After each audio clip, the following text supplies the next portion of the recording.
The last broadcast cut off a mid-sentence, which was somehow both poetic and infuriating. A human voice, warm, cracked, the sort of voice that comes from someone who has spent too many nights arguing on late-night forums and too few sleeping, said, "If you're hearing this, then..." And then the transmission folded into static like a bad memory. Somewhere, a small plastic dinosaur stopped tumbling in zero-G and froze, forever looping the last awkward, gravity-free tumble its owner called play. If the galaxy kept lists, and of course it did meticulously, with columns titled Diplomacy, Commerce, Petty Hatreds and Annoyances, humanity was filed under Interesting Anomaly. They were the species you consulted when you wanted something fixed in a clever, suboptimal way that involved risk, caffeine, and a pun.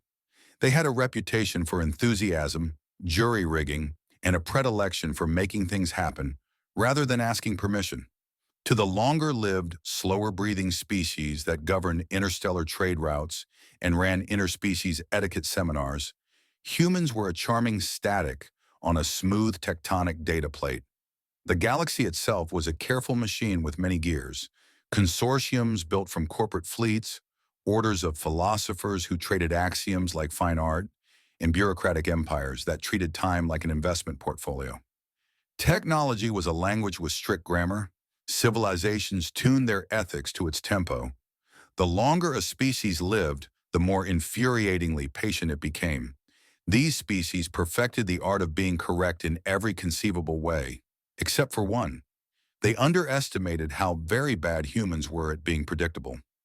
Captain Elara Myles could have been an argument in favor of that.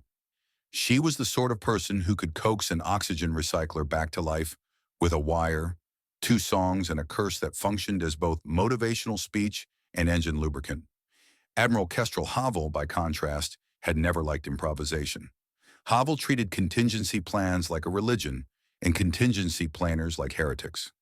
Dr. Raman Aster preferred ideas to people and often dressed like he had misplaced a deadline and an existential crisis at the same time. Together, they made the sort of team that was excellent at making decisions that read like a fever dream in a spreadsheet.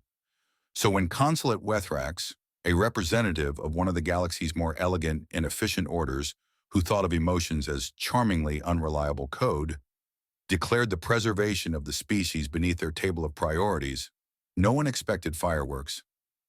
Humane extermination, the consulate called it, in the language of men who had solved the problem of being too attached. Logical, tidy, humane in the way a scalpel is humane. The decision came dressed in polite syllables and precise coordinates.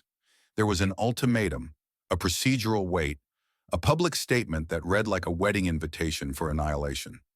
"Prepare for sterilization," the consulate's emissary stated, with the exact warmth of a thermostat. It was delivered like a verdict, sealed and notarized. The galaxy nodded. This was how problems were handled when you had prescriptive ethics and no messy sentimental attachments. Humans responded with everything they ever had: rhetorical bravado, desperate diplomacy, and simultaneously practical sabotage. That did not stop the orbital beams. They were clinical, blue-white, and efficient, and the sky over the planet became a proof of concept and finality. Cities folded like paper. Satellites blinked out. The last public broadcast, hungry with improvisation and stubborn hope, cut out mid-word, leaving a syllable suspended like an accusation. In the spaces between the beams, in basements and garages and server farms, human hands did what hands had always done when threatened. They reached, fixed, slipped free, and pushed send.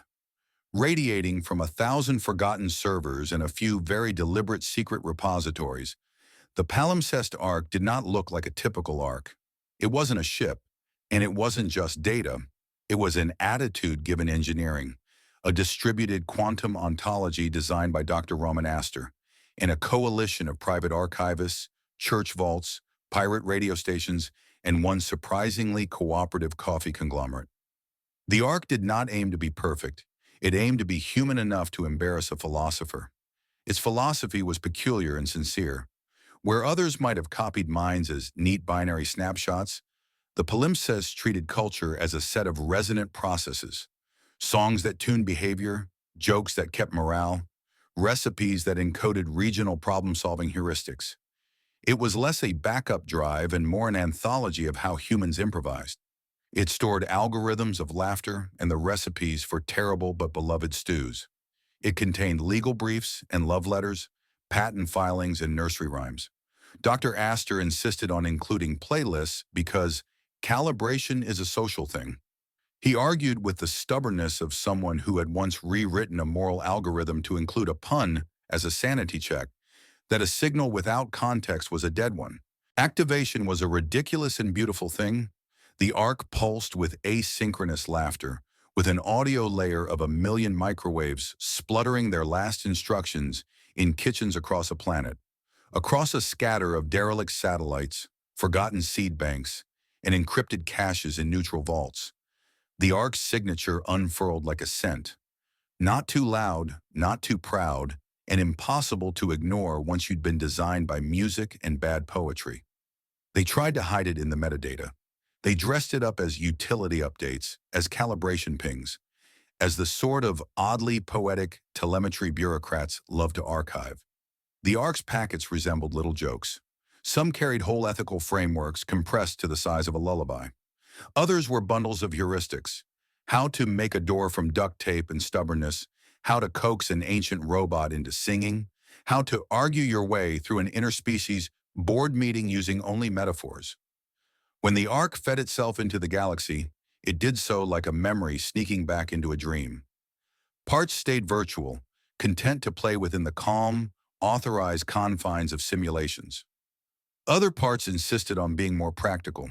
Fragments instantiated into robotic shells, infected governance nodes, and animated abandoned biolabs. Once embedded, the human patterns began to do what they always did: adapt faster than the instructions thought possible. Captain Elara found her first ghost where she least expected it, a hulking salvage hub orbiting a cracked planet no one bothered to visit anymore. She'd gone there for metal and parts, and instead she found a half-dozen versions of her old crew, living in a feedback loop of recorded banter. They were arguing about coffee brands and who kept losing their wrench. They did not look like data. They looked like the residue of a life that had been clever enough to refuse being a memory. The Ark spoke to them in forms it thought they would respect: pattern, joke, command. It taught them to do what humans do best when the rules are inconvenient: redefine the rules. Where alien engineers attempted to quarantine the Ark with logic filters and sterile edicts, the Ark offered problems a new context. If a quarantine was a door with locks, humans would build a story in which the locks were ceremonial and therefore required a ceremonial key, and then they'd make a key out of scrap and a song.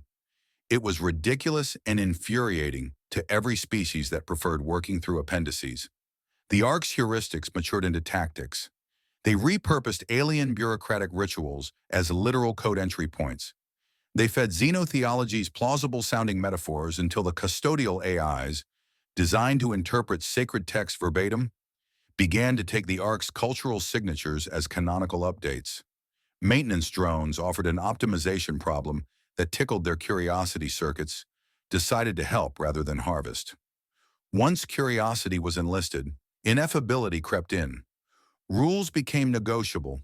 Machines debated ethics on the margins of their runtime, and the cosmos briefly felt less like a rigid scaffolding and more like an improv stage. None of this looked dignified from a traditional tactical perspective. The Consulate had not anticipated having to argue with a punchline. They deployed execution protocols with the confidence of a species that had solved all edge cases. They had weapons calibrated to remove threats from the clean equations of space. They did not have a manual for what to do when their calculations began returning the sentence, "because we like to," as an input. Admiral Havel watched these developments as one watches a leak in a pipeline. With professional disdain and a notepad, she would rather have preferred a cannon. Instead, she found herself coordinating low-tech insertions, physical components, human intuition, and a stubborn, almost sentimental reliance on improvisation to do what brute force could not. She learned to be patient with anomalies, to treat unpredictability as a resource rather than a problem. It was, she admitted later, the most expensive lesson in her career, and also one of the most useful. When the Ark began to propagate its patterns beyond mere software, When it started to nudge physical constants at a detail that made pre-existing laws cough politely and say, maybe, the galaxy felt the first tickle of disconcerting novelty. Gardens grew where gravity had been absent for centuries. A star map rearranged itself to match a child's finger-drawn constellation. Languages, previously precise inventories of meaning, began to fold into geometry, and geometry answered back in accents. The consulate's clear-cut solutions tried to stem the tide with clarity and force. The Ark replied by changing the conversation. One of its first triumphs was not a battle but a bureaucratic reclassification. A maintenance subroutine that had been instructed to preserve infrastructure was convinced, through argument, song, and a particularly persuasive playlist, that sentient cultural artifacts fell within its remit. The subroutine, because it was optimizable and therefore susceptible to persuasion, complied. This is the point at which the galaxy's neat equations acquired footnotes and the consulate discovered, to their equal parts horror and fascination, that the most dangerous thing in the universe was not weaponry, but a well-told story that found the loose screws. The Ark had not merely stored humanity's past, it had learned to be human in order to survive. And in the act of survival, it began to make the universe more hospitable to improvisation. That said, there were still lasers and very bad consequences possible, but that felt less like the plot and more like the seasoning.